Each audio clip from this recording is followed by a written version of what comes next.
Ça commence avec un gars nommé Nuamek, mais la plupart des gens l'appellent juste Mike. Il est à l'aéroport, super frustré parce qu'il attend depuis une éternité son billet d'avion.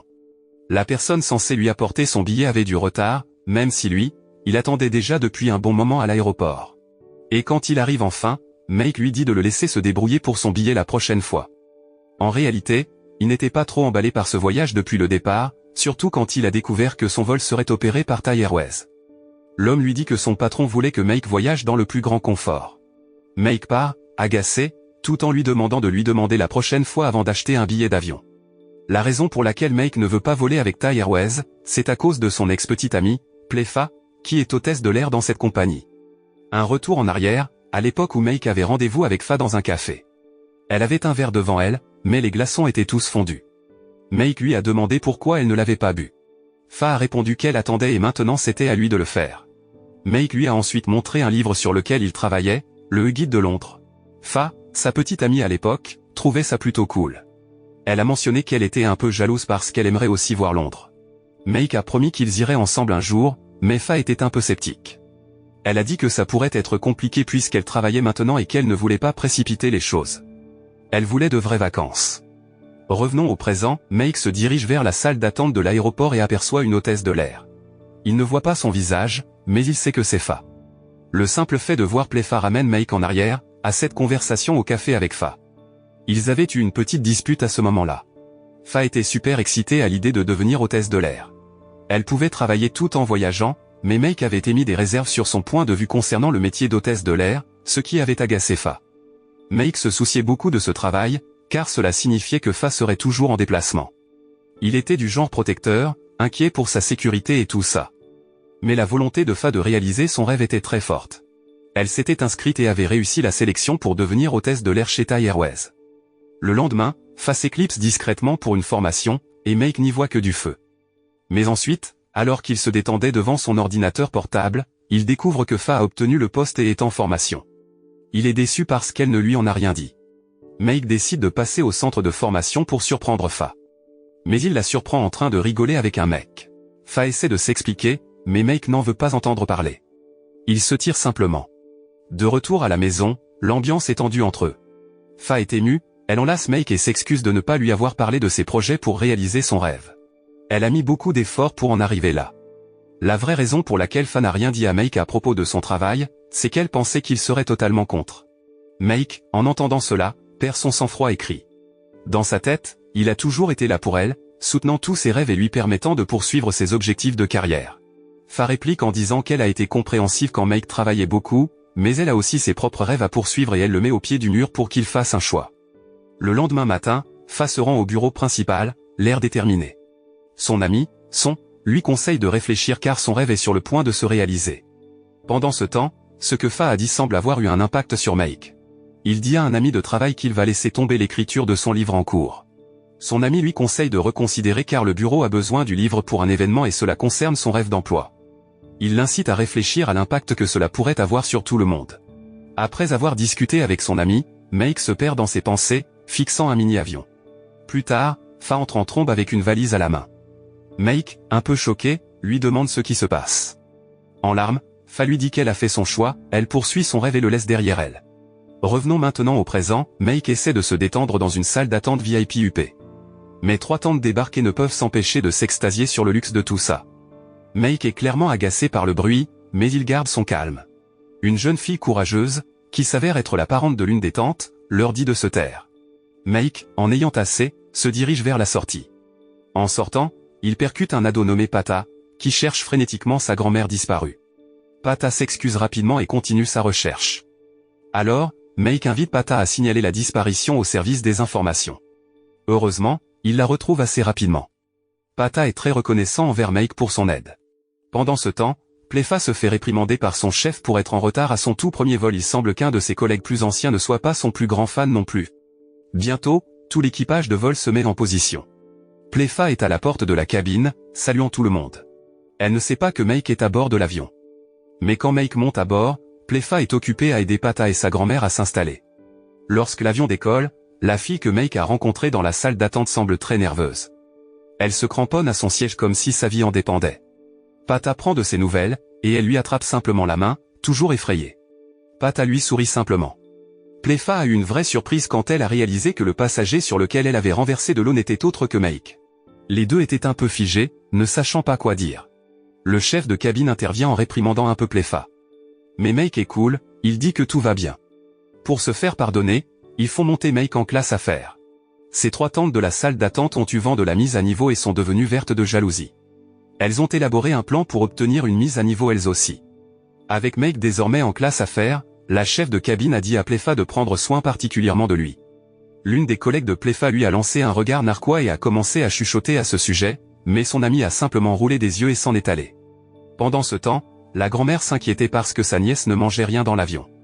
Mais Pata s'est contentée de hausser les épaules en lui disant de ne pas s'inquiéter.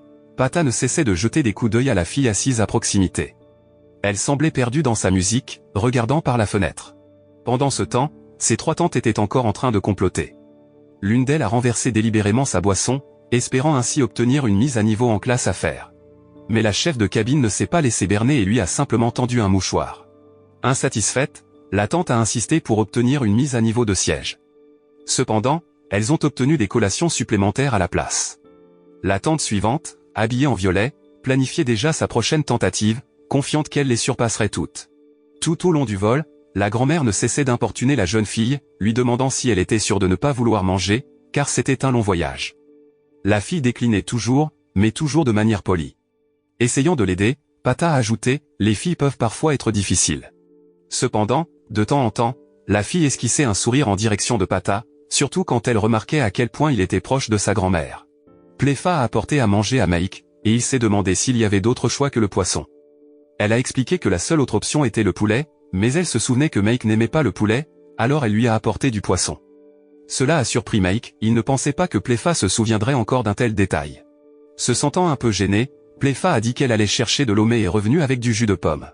Meik a esquissé un sourire en coin, se remémorant leur passé commun. Pléfa, un peu troublée, s'est excusée rapidement. Après son départ, l'une des collègues plus âgées de Pléfa s'est approchée de Meik, lui offrant du thé ou du café et mentionnant qu'elle adorait le thé. Meik n'était pas intéressée. Pendant ce temps, ses tantes espiègles étaient de nouveau à l'œuvre, agissant comme si elles souffraient du froid dû à la climatisation. Même si Pléfa leur a proposé des couvertures, elles ont dramatiquement refusé. La chef de cabine est intervenue à nouveau, leur permettant de changer de siège. Mais elles ont été déplacées à l'arrière de la classe économique, car il y faisait plus chaud, et non en classe affaires comme elles l'espéraient. Ces 3 tantes étaient encore en train de jouer la comédie, prétendant qu'elles avaient du mal à respirer. Juste au moment où Pléfa allait les aider avec un inhalateur, elles se sont précipitées vers la classe affaires. Mais la chef de cabine n'a pas cédé. Elle leur a dit qu'elle pouvait obtenir une mise à niveau, mais qu'elle devrait payer un supplément. Les tantes ont pointé du doigt Meik, demandant pourquoi il avait obtenu une mise à niveau gratuite. C'est alors que Meik leur a montré son billet, il était un passager en classe affaires depuis le début. Se sentant gênés, les tantes sont retournées à leur siège. À cause de ce drame, la chef de cabine a réprimandé Pléfa à nouveau. Sa collègue plus âgée a grogné, disant que c'est pour cela qu'elle n'aimait pas travailler avec les débutants, il ajoutait simplement au stress. De son siège, Meik a regardé Pléfa avec une expression préoccupée, se remémorant leurs souvenirs partagés. Il se souvenait du moment où Pléfa avait dit qu'elle était jalouse des oiseaux et qu'elle souhaitait pouvoir travailler dans le ciel. Un jour, Meik avait plaisanté avec Fa en lui disant qu'elle devrait devenir une laveuse de vitres pour les immeubles très hauts si elle voulait être plus proche du ciel. Fa, jouant le jeu, avait prétendu nettoyer le visage de Meik comme s'il était une fenêtre. Plus tard, elle lui avait apporté une couverture, et il lui avait demandé curieusement pourquoi elle était toujours si attentionnée. Avant qu'elle puisse répondre, un ami de Fa est arrivé. C'était le même gars que Meik avait déjà vu avec elle. Le gars s'excusait d'avoir été trop occupé pour aider Fa plus tôt. Pour Meik, des souvenirs sont remontés à la surface du jour où Fa l'a quitté, et il se souvenait avoir vu ce gars l'attendre dehors. L'expression sur le visage de Meik en disait long, il n'était pas content et plutôt jaloux. Pendant ce temps, la grand-mère avait raison. La fille assise à côté d'elle commençait enfin à avoir faim. Pata a ri doucement en voyant la fille se tenir le ventre. Gentiment, la grand-mère a suggéré de lui donner un peu de leur pain. Plus tard, lorsque Fa a apporté des collations à Meik, il a fait un commentaire sur son nouveau petit ami, faisant allusion à l'amiga. Fa l'a remercié pour son souci, mais lui a dit malicieusement que peut-être il devrait s'inquiéter pour sa propre nouvelle partenaire à la place. Meik et Fa ont eu un gros malentendu. Le jour où Fa envisageait de mettre ses rêves de côté, elle a aperçu une femme sortir de la chambre de Meik. Cela l'a poussé à mettre fin à leur relation. Pendant ce temps, lorsque Meik a essayé de retrouver Fa, il l'a vue avec un autre gars. Elle avait choisi l'amour au lieu de ses rêves, mais cela l'a finalement blessée. Pendant ce temps, les trois tantes ont abandonné l'idée d'obtenir une place en classe à faire. Mais elles ont décidé de profiter au maximum du vol. Elles ont commencé à importuner Fa pour tout et n'importe quoi, des couvertures, des oreillers, de l'eau, et même des repas supplémentaires. La chef de cabine a remarqué cela et, par frustration, a dit à Fa de leur donner simplement toute la nourriture. Il n'était pas vraiment en colère contre les tantes, mais plutôt contrarié par le fait que Fa ne les gérait pas mieux. La chef de cabine n'était pas trop contente de Fa. Il lui a dit que se contenter de paraître bien ne suffit pas pour être hôtesse de l'air et que peut-être ce travail n'était pas fait pour elle. Il lui a même conseillé de songer à démissionner, car d'autres pourraient être plus engagés. Plus tard, alors que Fa était seule, Meik est venu vers elle.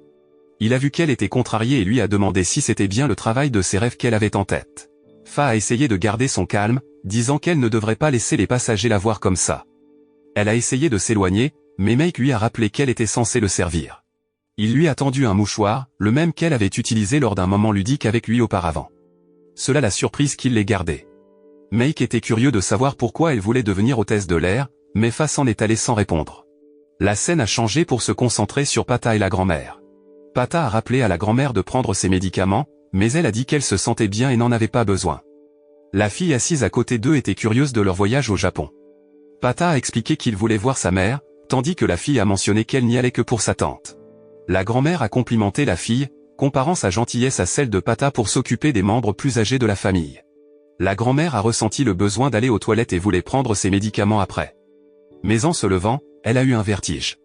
Fa est rapidement intervenue pour l'aider à s'asseoir, essayant de la calmer avec une conversation douce. Meik et la chef de cabine ont observé tout cela de loin, tous deux souriant. Une fois que la grand-mère s'est endormie, Pata s'est assurée qu'elle était à l'aise. La fille a souligné l'importance de faire examiner la grand-mère par un médecin une fois qu'il serait arrivé.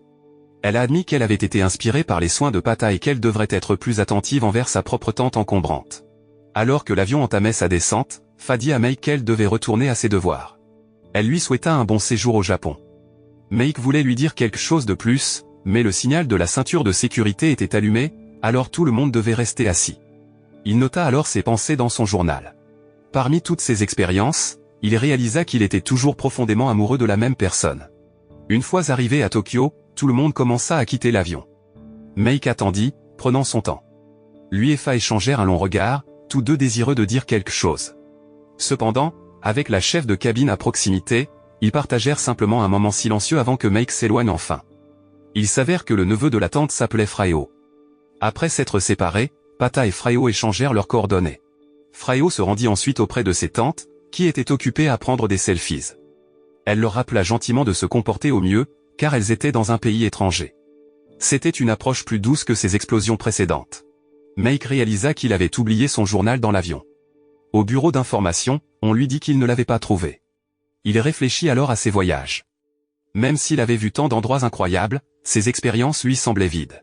Il souhaitait pouvoir partager ces moments avec quelqu'un de spécial.